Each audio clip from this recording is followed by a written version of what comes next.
বিশ্বকাপ ফুটবলকে ঘিরে বাংলাদেশের মানুষের অভূতপূর্ব উন্মাদনা ও ভালোবাসাকে আবারও অনন্য এক স্বীকৃতি দিল ফুটবলের সর্বোচ্চ নিয়ন্ত্রক সংস্থা ফিফা।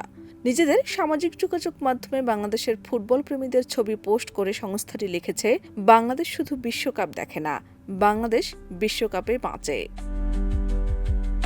23 জুন প্রকাশিত ফিফার এই পোস্টে কিছু দারুণ স্থির চিত্রের মাধ্যমে তুলে ধরা হয়েছে বিশ্বকাপ চলাকালীন বাংলাদেশের চিত্র। মাঠের খেলায় লাল সবুজের প্রতিনিধিরা না থাকলেও গ্যালারির বাইরে এদেশের কোটি ফুটবল প্রেমীর আবেগ বিশ্বজুড়ে সমাদৃত। প্রিয় দলের জার্সি গায়ে জড়ানো, বাড়ির ছাদে সুদীর্ঘ পতাকা ওড়ানো, দেয়ালে আলপনা আঁকা কিংবা মাঝরাতে বড় পর্দায় কয়েক হাজার মানুষের একসঙ্গে খেলা দেখা সবই ফুটে উঠেছে ফিফার বর্ণনায়। বাংলাদেশে ঐতিহ্যগতভাবেই ব্রাজিল ও আর্জেন্টিনার বিশাল সমর্থক গোষ্ঠী রয়েছে।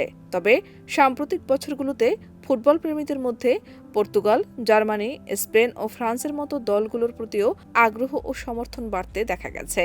ফুটবলের প্রতি এই বৈশ্বিক ভালোবাসাকেই নিজেদের পোস্টে সংস্কৃতি ও জীবনের অংশ হিসেবে অভিহিত করেছে ফিফা।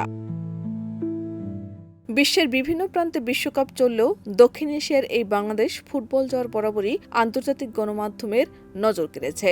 ফিফার এই সাম্প্রতিক পোস্ট আবারও প্রমাণ করল, বিশ্বকাপকে ঘিরে বাংলাদেশের মানুষের উন্মাদনা কেবল একটি খেলা দেখার মধ্যে সীমাবদ্ধ নয়, এটি এদেশের মানুষের আবেগ ও সংস্কৃতির এক অবিচ্ছেদ্য প্রকাশ। শাহনাজ পারভীন, দেশ রূপান্তর।